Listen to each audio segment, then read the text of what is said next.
10% of that. It would be tiny in comparison. But then the out-of-pocket costs, because the city's contribution currently is $76 million to the police and fire pension plan and about $120 million to all the plans total. That cost would, the $120 million would go way, way, way down, and the administrative costs would go down.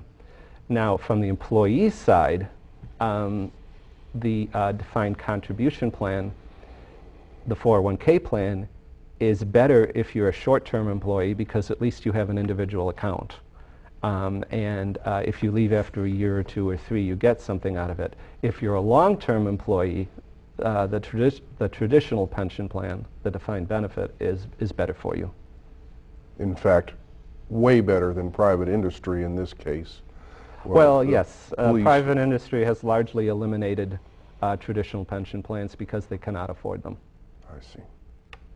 Well, and it shifts the risk, the economic risk, over to the employees to have a 401k plan that the market will decline, as versus the traditional plan. Yes. But seeing this as a potential $2 billion problem for the city, which obviously you can only meet in one of two ways. I mean, we either have to increase revenues or we have to somehow approach the problem of reducing the obligation. Our friend Tony Bates had pointed out to us in a prior show that there was a JCCI study from something like 25 years ago that addressed this very issue back when it was a much smaller problem, and criticized our city fathers by saying, and mothers I guess, by saying that they lacked the political will to address the problem then. It's now a quarter of a century down the road, and I don't know that the city council, I don't know that you can get the political will there. You have a solution that you propose in here. Would you care to tell us what your proposal is? Could I add in first? The word politics, you know, automatically triggers a lot of emotion on the part of people. I think maybe we could explain. What is the political procedure or political device in place that causes these pensions to go up so high? In the case of police and also fire, these are great supporters of candidates. The endorsement from the police union and from the firemen's union, those are highly prized endorsements, and they help candidates get into office with these. And consequently, they want candidates who will predictably pass legislation to sweeten the pensions of their members. And this is how it has happened over and over again. We've seen incrementally how the bells and whistles, as Kurt says, have been added to these plans, and that's why we're in the situation we're in.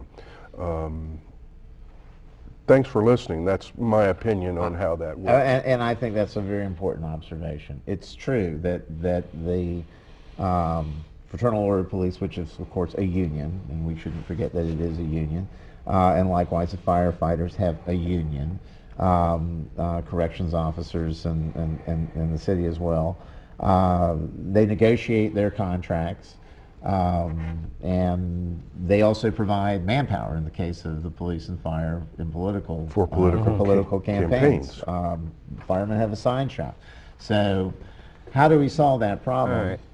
Well, and how do we solve that in 3 minutes or less? All right. The solution, well, I guess there's two solutions. One is bankruptcy, which I don't think anybody wants.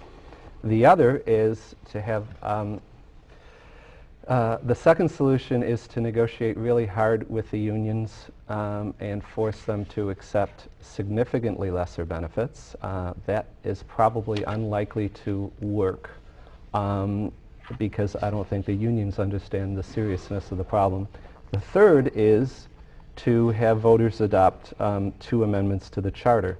Now, I have proposed these to the Charter Revision Commission. I do not know if the Charter Revision Commission has the political will to do anything about that.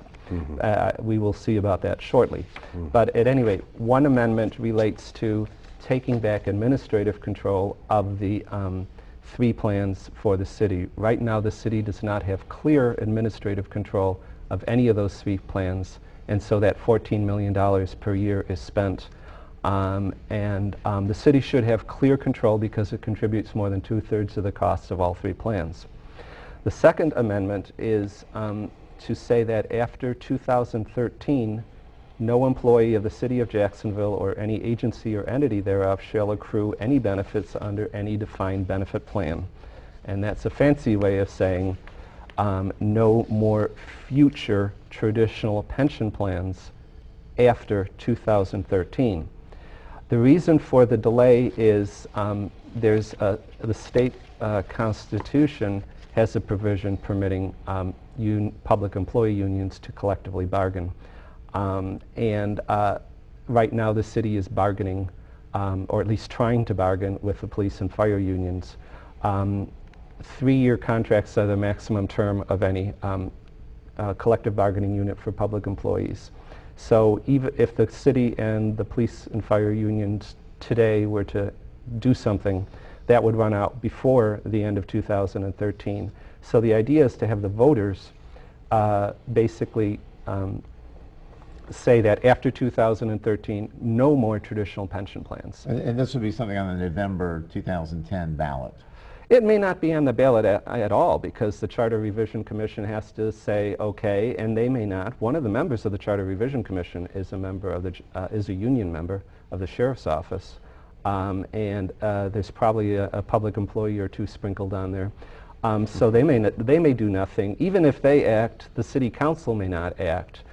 Now there's lesser things also. This is not the only possibility. Other things that could be done is to say that after 2013, that instead of having these 80% salary replacement pensions, that future salary replacements would be capped at 50%, or something much more moderate and much less costly. And how much per person do you estimate per year current retirees are getting?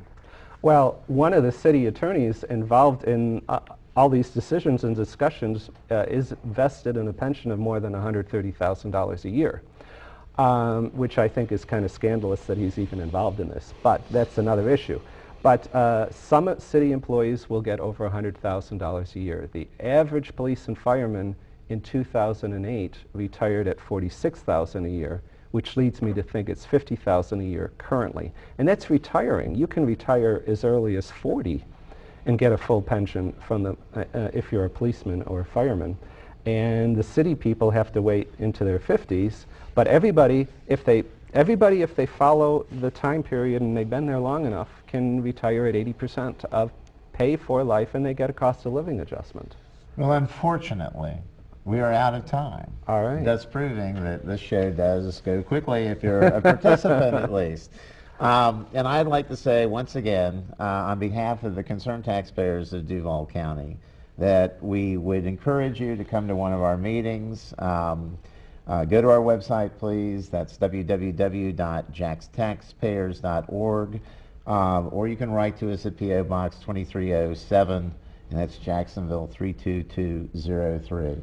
So on behalf of myself, John Winkler, Dave Smith, Curtis Lee, good day, God bless.